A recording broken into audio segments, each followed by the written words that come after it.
And then that's when they had a real good season. They go 10-3. They go to the Alamo Bowl. You know, Jed Fish gets picked up. Now we're in kind of a situation of turmoil, like, what do we do now?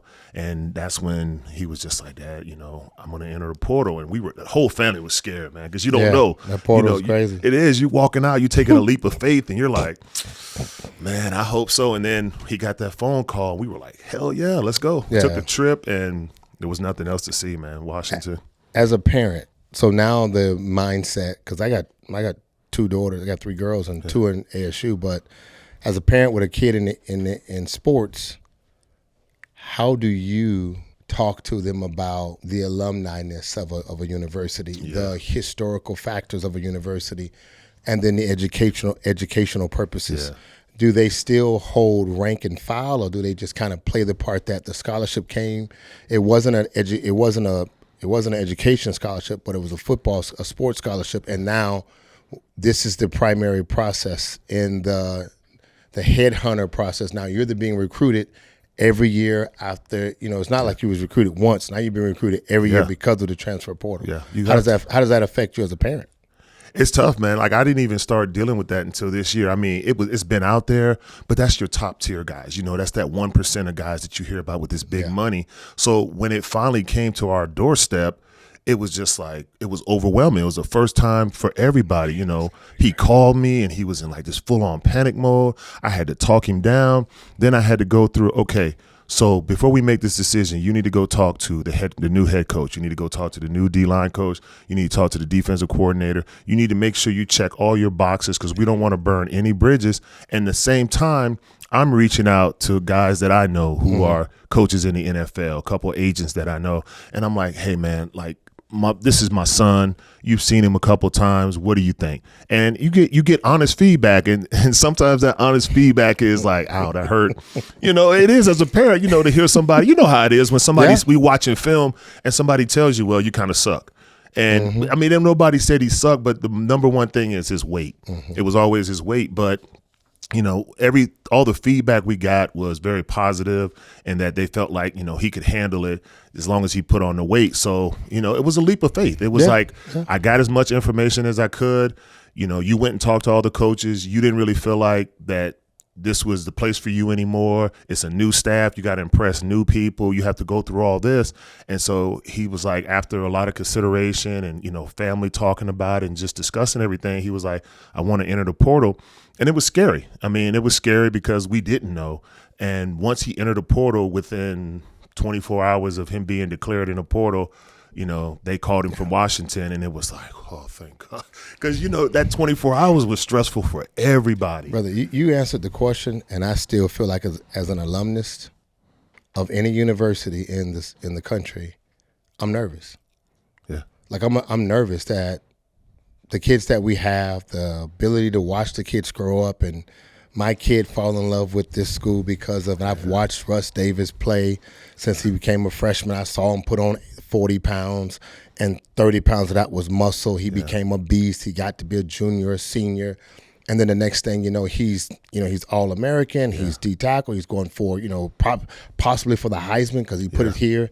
And my son, who might be 13, 14, 15, now watches that and says, if he did it, I can do it. And then I want to also play for the university. Bam. Yeah. And now it's like, as a parent, you just kind of like, every year, I don't know, this is my son going to graduate on time? Is he strong enough mentally, emotionally, and disciplined to be able to stay focused toward the task and then also graduate? Or does it become, you know, the opportunity is so good financially as well as amateur pro-ish. I can't say professionally, but but it's like semi-pro, right? But it's, you know, you get paid like a pro, so professionally that it works, and it just feels like it's, you know, as a parent, man, I would be. It would shake me, and I understand the feelings you felt. Yeah, it's scary, man. I mean, like you always hear a lot of kids, you know, the big money deals, and that's the top 1%. But the majority of these kids are genuinely out there because they've been forced to, whether it's a coaching change and now you got somebody else new coming in, or you've been at a small university and now you've put in 2 years and you've shown that, hey, I belong with the big boys or the big girls, whatever your sport is. And so now you have to make a decision based on, okay, I want more exposure. I want to be able to make it to the next level, whatever that may be. And so now you have to make these real life decisions and business decisions of, okay, do I stay in this small market, or now I have an opportunity to go to this big market? And you're making decisions that as a child, like, you're like, oh my God, like this is so scary. But you don't, as a parent, I'd rather my kid go and follow his dream and chase his dream no matter where that takes him than to be stuck at a school where now it's like, man, I was doing so good 2 years ago and now I'm at the back of the line. Nobody knows who I am. It took me 2 years to build up this trust and to show the coaches that I can do it, and now they're gone, and now I got to start all over again. Now it's crazy, man. It's that damned if we do it, damned if we don't. From an NCAA perspective, I would love to see the 2-3 year, maybe 4 year window where the finances that are given is absolutely changing the lives of the players, because the data on that has to be where you take the money now, you leave and go to another school. You take the money, then you hop back in the transfer portal, you go to another school, and then again, you might not make it to the NFL, but did that money change your life? To the point where it was able to solve a lot of the where were we then as a family to where are we now, and then moving forward with finances sitting in the bank. That to me becomes even if it's not even the top 1%, but it's still some monies out there that $50,000 to $100,000 changes lives no matter what. It's very, very different. I'm just glad my boy didn't have to make a decision based on money. I got you. He made the decision based on, okay, this is a coaching staff that knows me. They recruited me. They've known me from day one. They love me. And for me, you hear – I heard him talk about how much the strength coach loves him and how the staff really cares about him. And, being through it, you're like, it's okay, important. Don't fall for that. And that's kind of where I was. But then when we took that trip to go to Washington, and when he went to those meetings, I could see how they were interacting with him. And it wasn't fake. I was like, wow, these kids, these men really care about my son. Yeah. So for me, I was sold right then and there. It was like, okay, we get it. This is Washington. The facilities are amazing. But to actually have somebody say and show that they love your kid and really have the best interest for him, for me, that was the selling point immediately. So see, man, we already started talking. So there you go. I wanted to just start with you, like just talk about your career, but we started talking about that. But look, let's just start with like the very beginning. I say the beginning, but when you came out, high school, like, what were the schools that you looked at? Being from Fort Lauderdale, you went to Auburn. Like, you didn't want to stay close to home. What were the schools that you said, okay, here's my top 4? So, I took all 5 of my visits. I visited Miami, Tennessee, Pitt, Florida, and I visited Auburn. I was intending, I told Coach Spurrier to save me a scholarship. He was my 4th visit. And I said, Coach, save me a scholarship. I got one more visit. I made a promise to Auburn not to go see him. He said, hell, son, Auburn don't throw the ball. What you doing? They got 6 number 1 running backs in the country out there. And I said, I know, Coach. But I promised Coach Dye I'd give him a visit. And I wanted to go to Miami. Like, I'm from Fort Lauderdale, Florida, Dillard High School. Yeah. I wasn't raised in a terrible neighborhood or anything like that. My mom and dad were pretty much middle class for the most part, or maybe just a little bit below that. I come from 6. It's 6 of us, 4 boys and 2 girls. But the reality was, I knew in my lifestyle of what I had seen all the way to my senior year, I was surviving. Yeah. Even though I wasn't raised in the projects or the gut, or we call it the gov, or nothing like that, the ghetto, nothing like that. I was. But where I was going to school at was always where my teammates was at, from Little League football on through.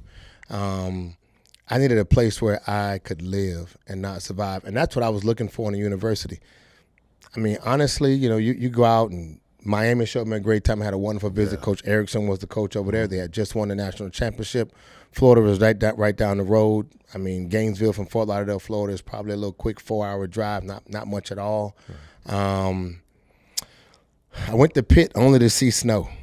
Really? Wow. I'm from You're Florida. a Florida boy. You don't want to see no snow. But I'd never seen it. So it was like, well, if someone's going to pay for it, let's go. You're going to pay for it. But I didn't go by myself. Curtis Martin happened to be on that visit. Okay. But 3 other guys from my high school, Brian Robinson, James Bostic, and Calvin Jackson, all those guys, we all went on those visits too because they were really good to our from a university perspective, they were good to the players that had came from my high school. Yeah. They would give guys 3, 4, 5 scholarships and bring them up to get them out of Dillard, but they knew they had a bunch of talent. And so I took it for a fun visit, saw the snow, said, I'm good on this. Yeah, absolutely. That was me at Michigan State. I was like, I'm from North Carolina. I'll take it. Because when I went to Michigan State, oh my God, Nick Saban was the coach there. Okay. So I bragged to my son all the time about Nick Saban recruiting me. But as soon as I got there and I saw the snow, it was a big turnoff. Bro, I'm a country boy. I'm not used to this. I'm not a country boy, but it did the same. So I bounced. But Auburn was a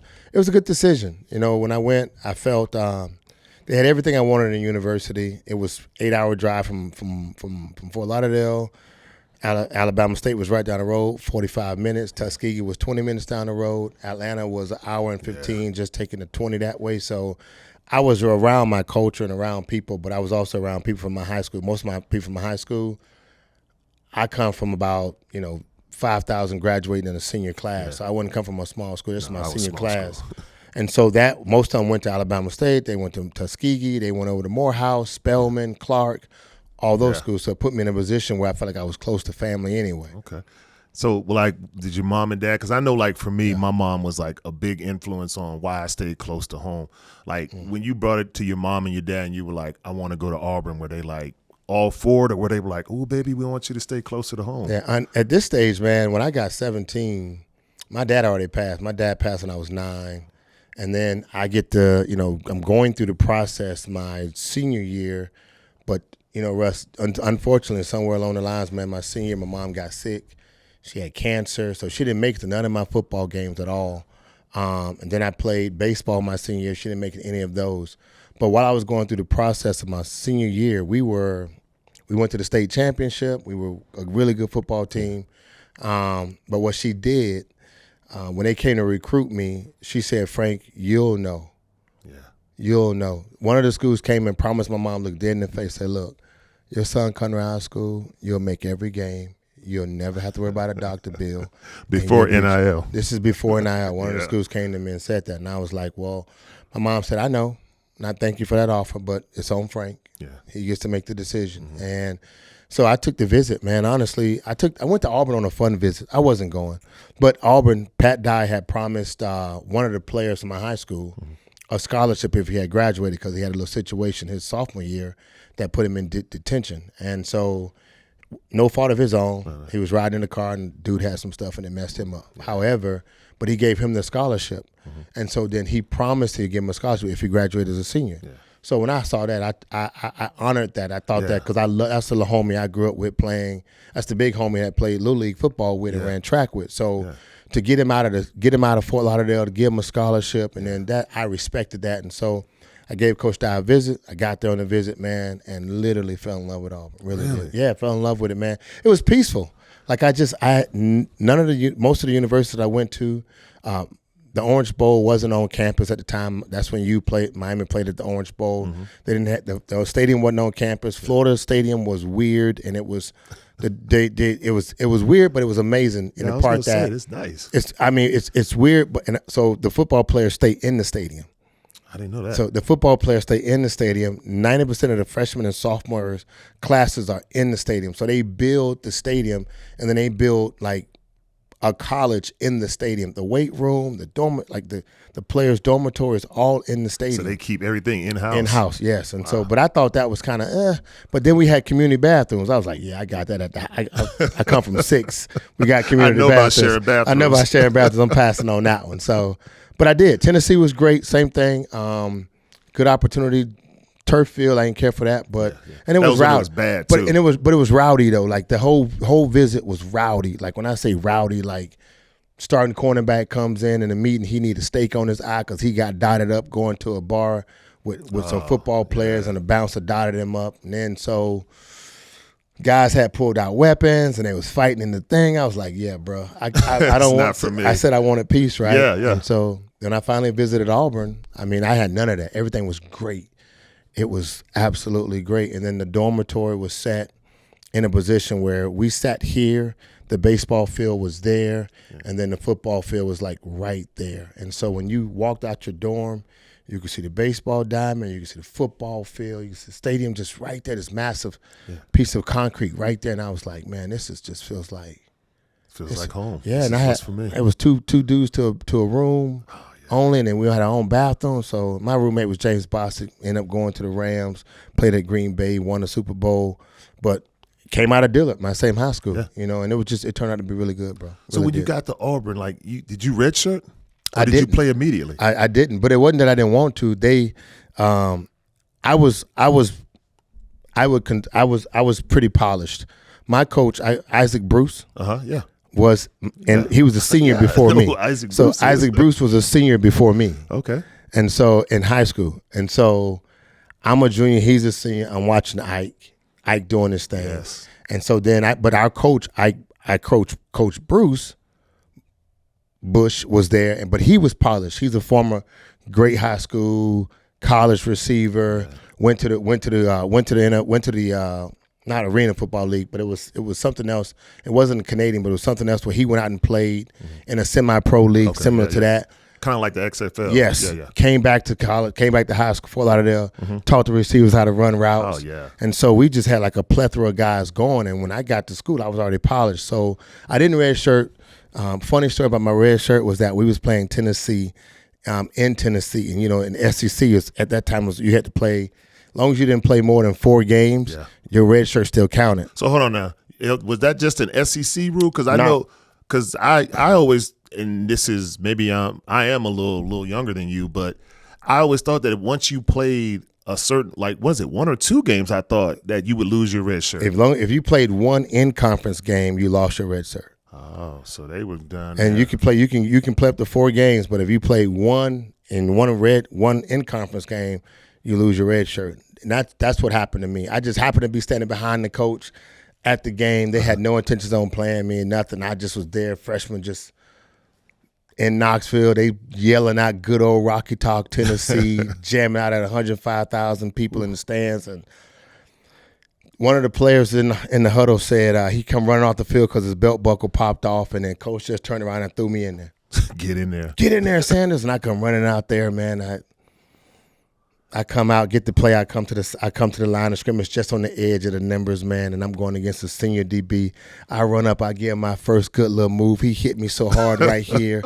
I run into the coach on the sideline. It's 10 yards of difference from the numbers. I know exactly where it is. I gave him that move. Pow, pow. Oh. Pushed me into the coach. Pushed me into the coach that pushed me out. That pushed me out on the football field. And I lost my redshirt season, so I did not redshirt. But honestly, fast forwarding, if I was a senior and the level of my career and what I had done already this junior year, second team All SEC. Yeah, I was just about to ask you about all that. First senior year, first team All American, Bob Hope All American, that kind of stuff. By the time I got there my senior year as a red shirt, it was time for me to leave anyway. Yeah. So, like, what did you feel coming into that when you were All-American, All-SEC? You're setting these records for Auburn's receiving records and catches and yards. Like, was there something that you did different in that year leading up to that you didn't do previous years? Like, what was it that just sparked that in you that I went out here? Did you have the confidence now, like, I'm the man? It's funny, man. There's 2 sides of it, right? So, one, I'll say from a real personal perspective. We're watching the Philadelphia Eagles play the Dallas Cowboys in our dormitory. This is my junior year. And Emmitt Smith he gets the ball downhill. He's coming downhill, and Andre Waters pops him. Pow! Andre Waters played for the Eagles. Yeah. One of the hardest hitting safeties. He fired on him. Pow! And then Emmitt's shoulder was hurt. And he got out of the game, like he literally was in pain, man. You can see it. And he started running off the field, and he was he was in excruciating pain. Ran off the field. They took him into the locker room. He came back, but he came back holding that arm. But he came back in the game. That's crazy. So that's just right. That's crazy. Yeah. That's crazy. And I'm a receiver, right? But that's crazy. And so, but it made me say, I can't get ready for these dudes. I got to get ready for that. Yeah. I got to get ready for that. I can't run my routes. College, I'm past this. I already made second team All SEC. This is my junior year. My senior year, I said I'm not. Yeah, I'm playing for the next level. I'm playing for the next level. So anytime I start working out and playing, I start envisioning this route I'm running against is against Darryl Green, Deion Sanders, Rod Woodson, James Taylor, James Hester. I'm playing against the guys that's already in the league. Yeah. So I got to give more. I got to do more. I got to be ready for that level of play because this level of play, I feel like I got this. If I'm ready for that, then I got this. Easy. This is easy. Yeah. And so that's how my senior year transitioned to. I didn't drop balls. If they hit my hands, I might have had maybe 1 or 2 drops my entire senior year that a ball hit my hand. I refused to drop balls. I tried to run great routes. And every time they had a top tier cornerback against me, I just want to work them. Yeah, absolutely. I just said I got to give them that Deion Sanders. I can't. Out of my breaks, out of my cuts, the ball's coming. I got to make sure I can put my hands out here. Got to catch with my hands. I got to catch the ball and do something. So that transitioned me out of the mindset of like, this is just me just doing what I normally do. And, this is easy. I didn't want it to be easy. I had to change my mind, set about getting ready for the next level. And that's good because I remember being in college, that's what I played. It was like I'm playing against the guy in front of me. Like this is who I'm challenging. This is my challenge. And so I never looked beyond that. It was like this is who I'm dealing with right now. So to hear you say that, I saw that guy get hit and I'm like, I can't let that happen to me. Man. Like, I'm not going to get embarrassed. I'm not going to get hurt. Like, I got to start preparing my mind and my body for that next level. The next level, bro. You got to imagine, man, like, to play in the NFL, like, so just a small notation. Guys don't run on defense. They don't run to the quarterback. They run through the quarterback. If he's going out of bounds, watch it. You'll see it. They're running 2 to 3 yards on the other side of the white hash mark. Yeah. Y'all just trained that way because you're not running to get to the dude. You're running to get through the dude. To run through him. And so that part of a mentality is something different. Like that's not just something you just wake up and say, I'm looking forward to let that happen to me. You got to be ready for that action. So the next level is why guys make it. It's because they're able to transition their mentals to that next level. And then meet that type of energy, not just 12 plays. No. 17 weeks, not 17, but 16 weeks. Yeah. 16 weeks, and then not only 16 weeks, 75 plays. Yeah. You need that 75 plays in 16 weeks of a guy to show up. That's not easy to do mentally, emotionally. Not at all. And or physically. But college gives you the opportunity where you can take a week off. You can go out there and I'm going to catch 7 balls a day, you know what I'm saying? Because you better than who you line up. I'm going to murder this little cat. It's 2-star, I'm 5-star, 2-5. About to break him off today. And mama, I'm chilling out the third quarter. You know what I'm saying? Like that's how your mindset functions. But then when you got to work, you got that day somebody really got to play. You got to work that day. So I'm thinking maybe this might be a 5-catch game, but it might be 5 for 70 and a touchdown. But everybody's going to be watching. Yeah. And that mentality is how you begin to kind of rise to the challenge. Yeah. So see, then and that just speaks volumes to like when you got drafted. Yeah. I mean, you get you were 47th overall. 46. Yeah, 46. And then so you get to the Cardinals and now you're playing from day one. Yeah. Look, man, my day one experience with the Cardinals was crazy because Buddy Ryan was the coach. And so during the Senior Bowl, I went to the Blue and Gray Game Bowl. I went to the Senior Bowl. And I had good games. Dave Atkins at the time was the offensive coordinator. He comes over to me at the Senior Bowl. He tells me, Russ, he says, hey, I just want to let you know that guy over there, he likes you. I said, what guy? He said, the coach over there standing by the pole by himself. And it was Buddy. He was way back. Yeah. The other coach is on the goal line. He on the goal post leaning, watching. And I said, cool.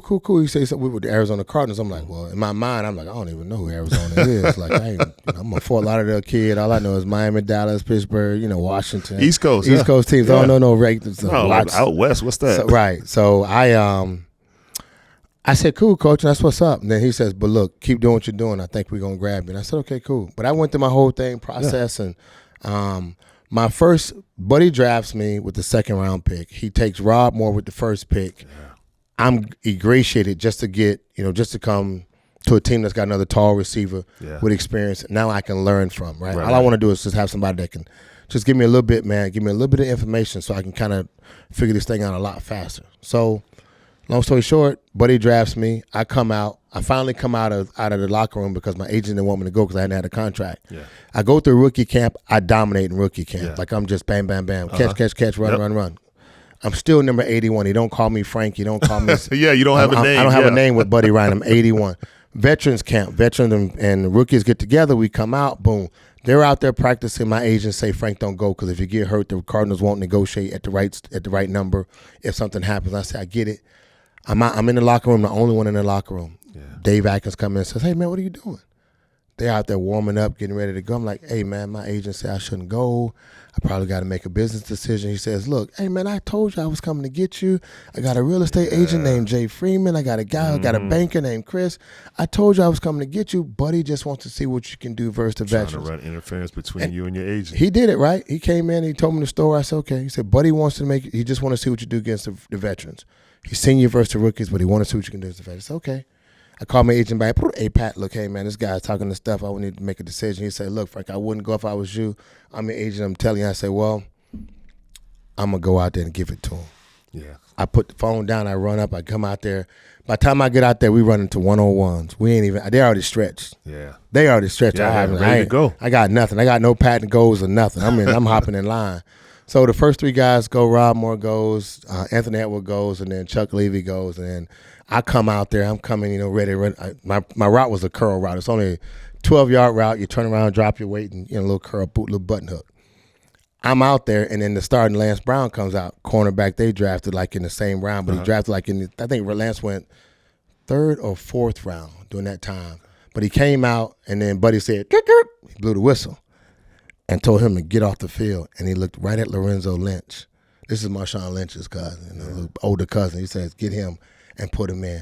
Lorenzo comes out there. Yeah, but Lorenzo ain't a cornerback. He's a safety. Oh. But Lorenzo comes out, and he stands off me like maybe 10 yards, and I'm at the line of scrimmage like, okay.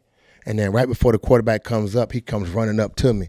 And he like this here, yeah, Rook, I'm about to knock you in the mouth, Rook. I'm about to knock you in the mouth. What's up, Rook? And I'm looking at him. I said, let me step back. I stepped back a little half a step, gave my little half a step, hike. I went up and gave him the move, came up field. He was there. I gave him a little push in the butt like Michael Jordan did, your boy.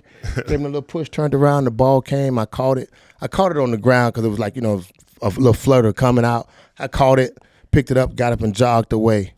That was it. I never got tested again. No one else came up about me. He never blew the whistle to stop. He never did anything.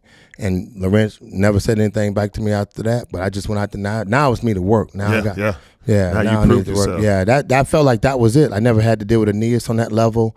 But he gave me him, and he was like, yeah, Rick, I'm going to knock you in the mouth, Rick. Mm-hmm. That was my very And I'm first. sure that's the clean version of it. No, that was it. That's all he said. He wasn't cussing and carrying on. I'm about to knock you in the mouth, Rick. I'm about to knock you in the mouth. I remember that to that day. I'm looking at him like, he's about to break me off.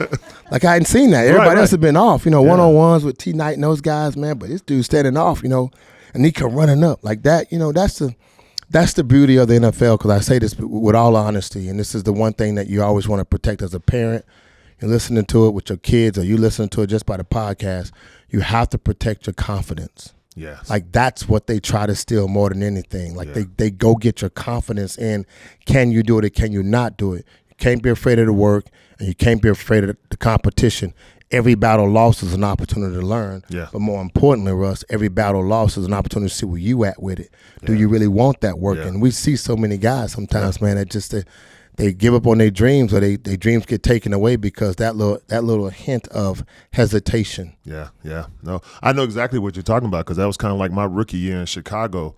I'm starting. I'm like second round pick, similar number as you, and so I'm starting day one. And I remember lining up in the huddle. I'm on the wrong side of the huddle. I mean, my mind. I'm just scared. I'm like, I don't know what's going on. Oh my God, this is what I've been waiting for. And they're like, rookie, you're on the other side. So I remember going out there, and like you said, it's a confidence thing. Like I was afraid. I was my own worst enemy, and I believe that's what got me cut when I was in Chicago. So when I came to the Cardinals, because that was my next year, I was in the Cardinals, I knew coming here, I'm not going to let that happen again. Yeah. I'm going to go out here, and I learned from that. And I learned that, you know what, I got my butt kicked, and mentally I wasn't locked in, and I had just everything. All of a sudden you're faced with all these real world experiences, and it can be overwhelming. And it's great that you talk about being a veteran guy helping these young rookies out, because I didn't feel like I had that in Chicago. It was almost every man for himself. So when I got to when I got to here to the Cardinals, my mindset was different now. Like, I got to work every day. I'm not gonna let anybody steal food off my plate again. Yeah, it's crazy. It's interesting, man. Like, it is a transition mentally and emotionally, an opportunity to live your dream. I'm not gonna lie, man. I was really fortunate in a lot of areas. I do say I got Rob Moore. Yeah. I got Anthony Edwards. That's crazy, because he was our what did he when I got here, because I'm a little bit younger, Anthony Edwards was working with the Cardinals. He was kind of like player personnel. Yeah. So that's crazy. Yeah. All these names like T Knight, and you're naming all these people, and I'm like, wow, I'm kind of old. You're much younger than me, brother. So, but that's the beauty. That's just a part of the game, man. Those guys were gracious to me, but I was an open book as a rookie to try to learn. But one thing I knew I wasn't gonna let them take, man, was my confidence, bro. Like, it wasn't on them, it was on me. Yeah. And I think there's a part, but again, like, I walked into a room where I didn't know much about the team. Look, Dallas had the 45th pick. Yeah. So I'm going in a room with, Michael Irvin, Larry Allen, Eric Williams, the whole crew that's in Dallas, Troy Aikman. If they take me in the 45th pick, I'm not sure I give them 4 or 5 years in the league. I'm not sure I make it, because Michael Irvin, he's from around the way from my house. Yeah. So that to me is, he went to St. Thomas Aquinas. He went to the U. I know Mike. He know my brothers and sisters. We know them. Like, it's not like it's something different. But I don't know if I make it, because it's just the energy in Dallas was totally different than the energy here. No, I know exactly what you mean. Right. And so, like, that. But that's why I say I got real fortunate. But my mindset was, I just needed a veteran to give me just a little bit so I can get to that next level, and they did. Yeah, when I came here, I would just remember when I landed, my whole focus was, you know what, you can't let that happen anymore. Like, it was good that I went through that, because it really kind of broke me down. Like, I started for 4 games, and then all of a sudden 3 games, I'm kind of coming off the bench. So now we're at week 6, 7, 8, and now all of a sudden I'm not playing. And that was devastating, man. Like, I was just like, dude, I suck. Am I not going to make it? Am I not cut out for this? And being released that off season, I thought my whole world had came to an end. So to get another opportunity, another bite at the apple, was like, dude, I'm never going to let that happen to me again. I'm never going to let somebody, like you said, steal that mental toughness away from me again. Man. It's tough. I've seen so many guys, man. We talk about it, and it's tough, man, because a lot of guys, man, there's a couple of things I always say I hate to see as a guy. Number one, get hurt, because, that is devastating emotionally and mentally. And then you have to have, the guy has the desire to want to come back, and to lose that is an injury, to get cut by a team, or then to also still got to lose confidence. Yeah. Like, to get cut by a team means the team don't want you. That doesn't mean the league doesn't want you. It just means that team can't use you at this stage, or they got other plans, business plans. Yeah. To get injured, that in itself is a gut check. We saw Kyler Murray go through that this year. It's a gut check. Starting quarterback, first round pick, overall, blah, blah, blah. Next thing you know, you get injured. Now contract season's coming up. You just get your money. Now you got to prove you want to come back out and get it done, right? But the other part, man, is when you realize that your dream is coming to a stop. Yeah. Like that, because there's no other dream outside of this. Yeah. Not necessarily like, No, I know exactly what you mean. But the dream of doing football, I've been doing it since I was 6. Yeah, since you were a baby, I've been that's playing all football, you know. So that part becomes the caveat, man, where you can see guys, man, when they go to that window of time, emotionally, mentally, for him, family, spiritually, it's devastating. But kudos to you, man. You come back, you fight. That's the part where you look for the second opportunity, and then you go out there and build your career. But again, remember this. Like, no matter what, you're playing against your idols. Yeah. Okay, so I'm glad you said that. You're playing your idols. Who is, now I've talked about this to a couple of people that came on here. Who is the DB that gave you the most business? Like, you went up and you knew, if I don't come at my tip-top best route running, if I don't run my routes the best, he's gonna take my lunch. Troy Vincent, Darrell Green, James Hasty, Dale Clark, Dale Carter, Rod Woodson, Lester Hayes. Like, they're guys, man, that that you just know, like, this is a work day. Yeah. Like, this is a work day. And so that Champ Bailey, Charles Woodson, I can just keep going. Even D. McAllister that came out of U of A. Like, it's just certain guys that you had a work day. Like, it wasn't always work. No, I know exactly what you mean. But this is a work day because because the film is not just for him. Yeah. It's for the next 6 dudes that's behind him that got to see that I put work on him. You better bring your game. Yeah. And so when I watched what they did against other guys, I felt like that was my work day. They didn't make mistakes. No. Like, that's the league. The league is like, when you say you're professional, from an amateur, you got that much room. But when you become a pro, you got that much room to make that mistake. Yeah. And an amateur, you got that much time to overcome that mistake. As a pro, you got that much time to overcome that mistake. Once that guy gets you with that first move, he's going to keep giving it to you until you stop it. Yeah. And if you don't stop it, it's a long day. It's going to be a long day. So I know that feeling because I talked with some people on here, and they've heard this before. It's Larry Allen for me, bro. The first time I went up against him, I was like, what the hell? And so from that point on, that was who I always practiced against. So when you were talking about preparing for the next level, that was the person that I always, when I'm lining up and I'm going against a guard, I'm going against Larry Allen. And then, I'm not, I think Eric you Williams? Were still here. No, not Eric Williams. Leonard Davis. Were you here for him? I was here with okay. That got me ready to play against those guys because he was so big. It was like, that really helped me. And it was like, I remember in practice being like, man, he's a low. But when I went against those guys, it was a little bit easier. Yeah. It was just a little bit, okay, I've been dealing with this all week, 350 pounds, so I'm okay with this. The value of having other good players on your team, right, matters because they train you and they make you better. The league doesn't really have scout teams. Yeah. It's not like college or when you have a bunch of, walk-ons and scout team guys you're just kind of working through and kind of beating up. That's not using it. Thank you for every scout team person that was out there. Thank you for all that. Yes, and absolutely. I do this all the time because I got a bunch of guys, man. We still chat on Facebook and Instagram, and I always tell them, say thank you, man, because the stuff that you had to go through to get on the team wasn't the stuff I had to go through, but you made me work every day, and I appreciate that. So that's just the difference. But when you're going against Leonard Davis every day, the next dude you face is a little bit easier, a lot easier, yes. So as we get ready, I'm going to wrap it up here a little bit, but I want to ask you a question. Like, if you could leave, I guess, a parting information or some parting wisdom with a young receiver that's in college and that's dreaming about making it to that next level, like, what would that be? What would you tell him that something you learned as a receiver that, work ethic or how you run your routes? What is that little piece of advice you would give that person? The most important part, which is the most simplest thing, and you're going to testify without a doubt,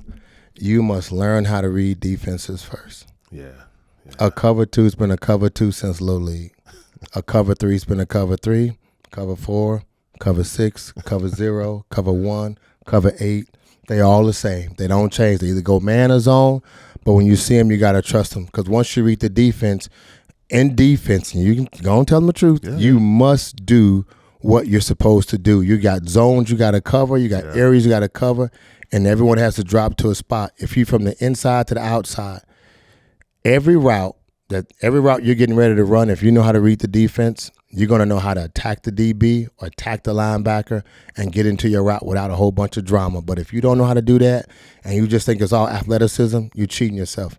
Like, literally, you're cheating yourself. The number one art of combat, man, is know how to, they say you take karate, you take kung fu, you take Thai, you take all of that stuff for one purpose, that it becomes a defense mechanism, not really having to fight. Right. But if you learn how to be counterintuitive to it, it makes it so much easier. Me knowing how to read defenses put me on page with my quarterback. Yeah. It allowed me to know when it was a cover 2 and I had a middle route, I can either speed to the middle or I can slow down in the middle and he'd know where to throw it at. Like, that puts you on the same page as your quarterback. And anything else outside of that, your athleticism, your skills, your gifts, your talents, don't short the work. Just don't short the work, man. Like, it's just like you can't, all that in your mind about dancing and celebrating, that's all secondary. The idea of a receiver is he catches the ball. If you don't catch the ball, you might as well run track because they fast. Like, that's what a receiver does. He catches the ball. You don't catch the ball, go run track because you're not running against landmines. Yeah. Those are y'all out there waiting to blow us up. Oh, I don't. Well, the new rule changes now. Still, might as well pull the flag. All it takes is one. Make you actually. That's all it takes is one. And make you question it. Make you question your job. Yeah. Well, listen, brother, I appreciate you coming on here, man. Thanks a lot for having me, man. Absolutely. That's what's up. Thanks for tuning in to The Route. Don't forget to subscribe and connect with us on socials for exclusive updates. We'll see you next week.